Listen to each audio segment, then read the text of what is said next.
wax ba mu jotee wax nañu jëf nañ su jotee noonu jàpp ne rek ni wax nañu mais kenn bu kenn xam bi nga xam ne moom fa lay mujjee. Babacar Sall di coordinateur national du cercle des étudiants orientés dans le privé, coordinateur aussi du collectif pour la défense du camarade patriote Guy Marius Sagna.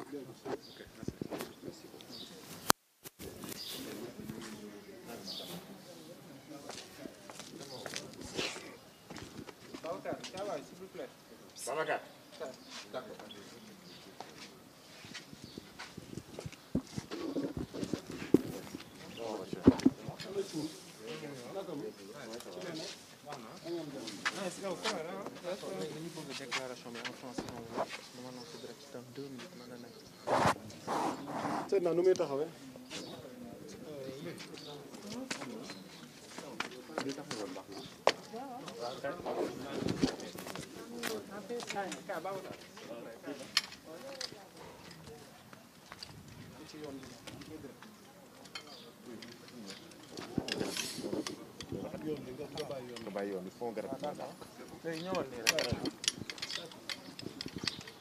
test micro 1 2 3 4 test xoolal ma gaaw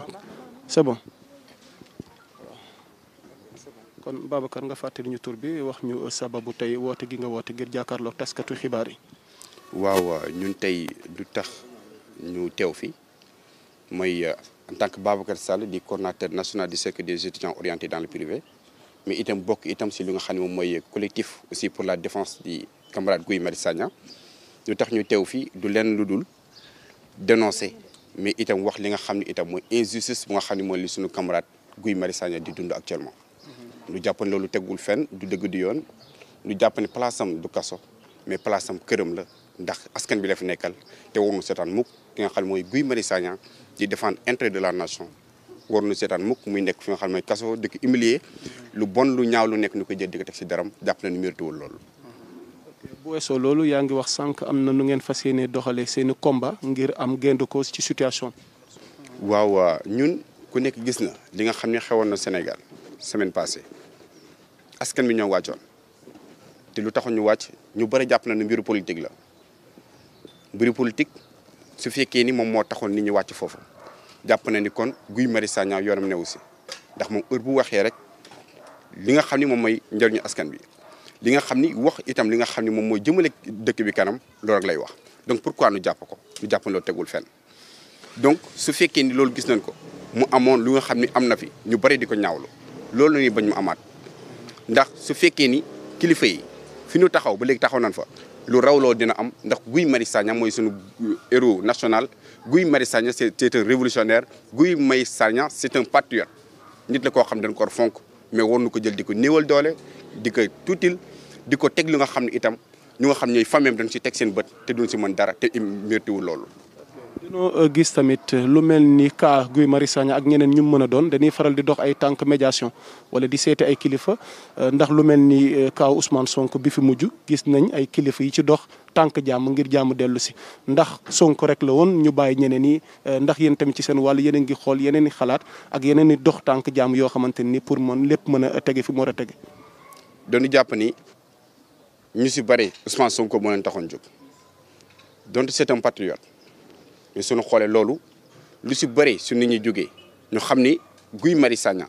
su jógee dugg kaso bi mu dugg Ousmane Sonko moo tax ñu dugal ko foofu mais noonu waxee woon bu Ousmane Sonko génn noonu nañu waroon waxee itam ba Guy Marius Sagna génn da gis nañ ñu bëri ñoo ngi nekk si télé yi ak rajo yi di wax di demande lu nga xam mooy libération te defuñu si benn jéego amul benn acte boo xam ne posé nañ ko si wax ju bare boobu nag jàpp nañ Guy Marius Sagna mérité wul ko loolu ndax heure bu ñu ko jàppee ci TNM la nekkoon saagul waxul luñ ko wax loowul daf doon jóg ngir défendre li nga xam ne mooy intérêt interpopulation bi di défendre li nga xam ne itam mooy injustice lu nga xam ne bi itam nit ñi noo ngi koy dund ñu jàpp ni loolu dafa war dañ loolu dafa war jeex li nga xam ne itam mooy réew mi kon lu mu xeexee woon bu Ousmane Sonko génn nu ko raw nañ war a def noonu pour li nga xam ni moom mooy Guy Marius Sagna génn ndax Guy Marius Sagna xeexul pour am pouvoir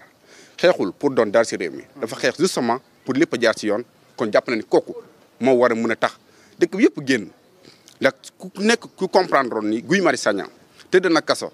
ndax problème suuf Guy Marius Sagna tëdd na kaso ndax affaire pétrole Guy Marius Sagna tëdd na kaso ndax leneen ak leneen lu nga xam ne askan bi yëpp ñoo ko bokk muy yéen journalistes yi muy sunu waajur yi muy kenn ku si nekk même état bi ñu nga xam itam jàpp na ni dañ koy torturer di ko maltraiter force de l'ordre yu koy jàpp di ko dóor ñëpp di si teg seen bët loolu jàpp na ni Guy Marius Sagna météo loolu ndax moom heure bu waxee rek askan bi lay waxal ñëpp lay waxal donc jàpp na ni lu ñu defoon ba nga xam ne Ousmane Sonko génn nu ko raw askan bi war na ko def pour li nga xam ne mooy camarade patriote Guy Marius Sagna génn. voilà ci laa bëggoon ñëw. pexe yu nuy def yi. ba tey yaa ngi waxi combat yi ngeen nar a mëne te guddi nu toll nii réew mi ñëpp dañoo woote jàmm yéen naka ngeen nar a mëne seen combat. suñu combat nu ñu koy mënee mooy en tant que étudiant en tant que citoyen mais itam dañuy jàpp ni Guy Marius Sagna nu ñu ko jàppee noonu lañ jàppee suñu ñaari camarades étudiants yoo xam ni dañ leen fekk fi nga xam ne moom mooy université jàpp leen démb rek def na leen loo xam ne moom mooy mandat de dépôt ñu jàpp loo tegul fenn ku si mel ni Amadou Wuri Bari ku si mel ni aussi Amadou Sow ñoom ñaar ñëpp dañ leen jàpp. te jàpp anam lañ leen jàppee lan moo xew. dañ leen jàpp yóbbu leen te su nga fàttali ko boobu Ousmane Sonko njëkkee génn dem université depuis boobu na leen jàppee def gu nu waxunu dañu génn comme ñëpp nun ko defee woon. pourquoi nu seppale ñoom ñaar yóbbu leen te seen place nekk si classe yi di def li nga xam ne mooy cours dañu jàpp ni lu nga xam ni fas nañ ko def fu mu toll nii mooy daan wàccat si terrain bi lu mu leen jaral ñu nga xam ñoom loo ko téye jaral ñun lu ko raw pour libérer ki nga xam ne mooy camarade Guy Marius Sagna. Effectivement, nous sommes là. Je suis Babacar Sall.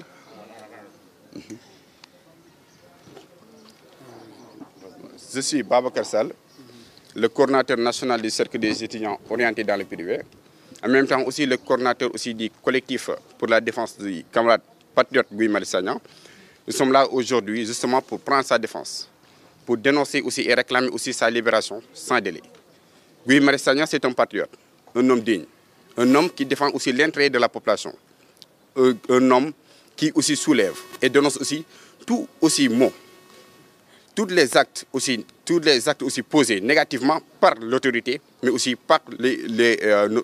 aussi nos gouvernants. Je pense qu'aujourd'hui, la place aussi du camarade patriote Guy Marius Sagna n'est pas en prison, mais on doit les laisser, n'est-ce pas, le plus rapidement possible et sans délai aussi. Comment comptez-vous mener le combat pour sa libération? Nous sommes en train de discuter. Comme c'est un collectif, il y a des intellectuels. Nous sommes des intellectuels, raison pour laquelle nous entrons, n'est-ce pas, de discuter, de trouver aussi une solution adéquate pour sa libération. Et on n'a pas aussi exclu, n'est-ce pas, de descendre dans les rues pour demander sa libération. Comme aussi la population l'avait fait la semaine passée pour la libération de Ousmane Sonko. Guy Marius Sagna, c'est un patriote, sa place n'est pas en prison. Vous demandez aussi la cause de deux de vos camarades étudiants? Effectivement, nos deux camarades étudiants, par exemple comme Amadou Wuri Bari et Amadou Sow, ce sont deux étudiants qui ont été, n'est-ce pas, aussi amenés par les forces de l'ordre depuis la semaine passée. Et jusqu'à présent, nous demandons, n'est-ce pas, leur libération aussi. Parce que leur place aussi, ce n'est pas en prison, mais ce sont les amphis pour continuer aussi les études comme il devait. Est-ce que vous avez eu à entamer des médiations, essayer de voir des sensibilités pour essayer donc de trouver un terrain d'entente? Effectivement, bon, nous, en tant que collectif, on a récemment, n'est-ce pas, créé ce collectif pour la défense du camarade Guy Marius Sagna. On va quand même organiser, n'est-ce pas, des négociations. On va aussi organiser aussi d'autres rencontres aussi pour les autorités, pour sa libération, mais ainsi aussi nos deux camarades étudiants qui ont été aussi bloqués, n'est-ce pas, depuis, et ne pouvaient plus aussi continuer leurs études. Merci. Merci. Le nom? Bon, salam alaikum, c'est Cheikh Awa, membre du CEOP. Juste dañu ñëwoon fii pour rappel ànd ak suñu coordonnateur national. Mais nag li nga xamante ni mooy objectif bi dañu bëggoon d'abord leeral la ñu arrêté Guy Marius Sagna. Guy Marius Sagna dañu jàpp ni arrestation à domicile lañ ko def benn defuñ ko mandat d'amener defuñ ko mandat dépôt dañu ko soupçonné comme quoi que moom normalement nekk na ci nit ñi nga xamante ni bu population wàccee moom bokk na ci ñu ko war a jiite. ñu ñëw avant muy def dara ñu ñëw jëli ko këram jàpp ko à 20h30 fekk daf doon jëndi reer xam nga loolu c'est pas normal. li ñuy wax ni li ñuy dénoncer c'est des arrestations à domicile étudiants yi nga xamante ni ñoom leen di wax ñu nekk université Cheikh Anta Diop bu Dakar. seen biir ay chambre lañ leen fekk jàpp leen ce qui est anormal te ñu ko def amuñu benn yoon droit am accès ci biir campus social bi d'abord loolu c'est à dénoncer beneen bi mooy pour li nga xamante ne ñu ngi wax ci médiation yi ñu dañ def ay médiation dinañ dem ci li nga xamante ni ki nga xamante ni mooy le médiateur de la République wax fas yéene nañ ko yéene quoi dem wax ko li nga xamante ni moom la ñu bëgg ñun li ñuy exiger mooy ñu libérer suñu camarade Guy Marius Sagna immédiatement et sans condition parce que Guy Marius Sagna deful flagrant délit ba nga xamante ni da nga ko war a dem fekk ko këram jàpp ko su fekkoon def na flagrant délit duñ nekk fii di wax parce que bu boobaa dañuy xam ne yoon moo dal ci kawam mais dañu ko fekk këram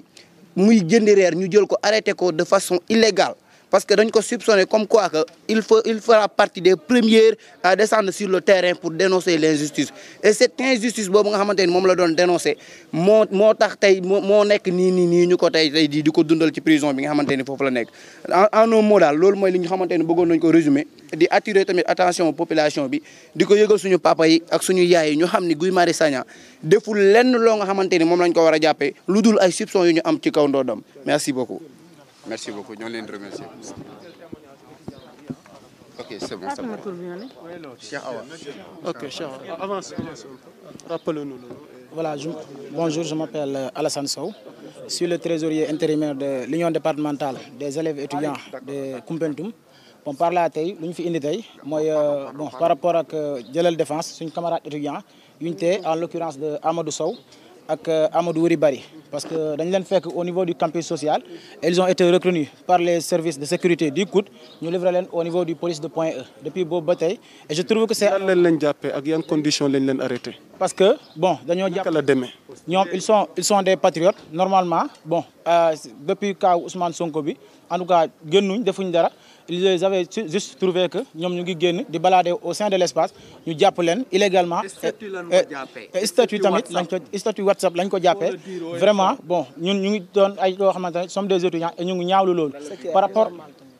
c'est ce qu'ils ont c'est juste une mobilisation une descente pour défendre aujourd'hui la cause en tout cas et le rétablissement de la démocratie. Du coup je pense que en tant que des rationalistes en tant que des intellectuels je pense que nous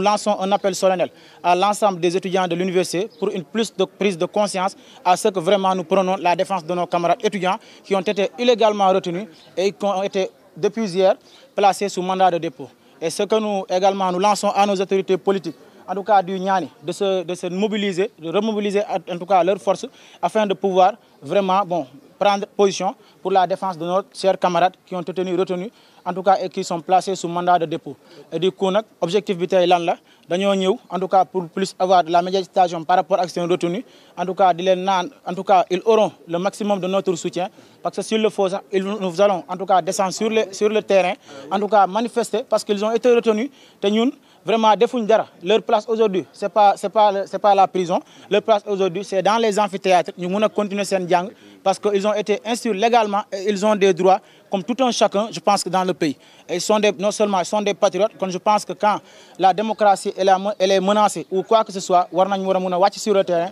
pour défendre parce que ils défendent la cause de la citoyenneté sénégalaise et du coup aujourd'hui comme ni ma ko waxee comme ni ñuy lancer appel étudiants ñu ngi lancer appel bi à tout ci peuple sénégalais bi yëpp en tout cas ñu jéem a réunir suñuy force ñu xam ne carrément que ñii ñu téye leur place c'est pas la prison c'est vraiment les amphithéâtres en tout cas ñu ngi continuer le combat jusqu'à leur libération et di leen naan tamit nous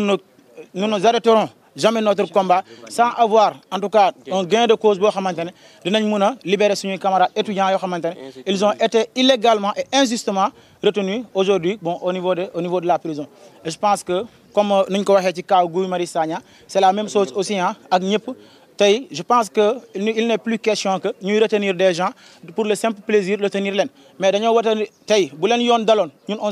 serait neutre dañuy xam ne carrément que yoon moo am dogal seen kaw mais quand même waruñ leen téye au niveau du campus social vraiment ñu dem di leen yóbbu di leen tëji je pense que c'est ce que nous tous ensemble trouvons vraiment illogique que nous trouvons illégal et du coup nag bon di lancer waat appel bi rek vraiment que ça soit autorité en tout cas nous sommes ouverts en tout cas bon à la négociation comme nous sommes ouverts également bon à passer à la vitesse supérieure jusqu'à ce que nous exigeons la libération et sans condition et effective de nos camarades étudiants voilà en tout cas moo ñu fi indi woon et puis tamit ñun tamit ñu la ngi di jaajëfal bu baax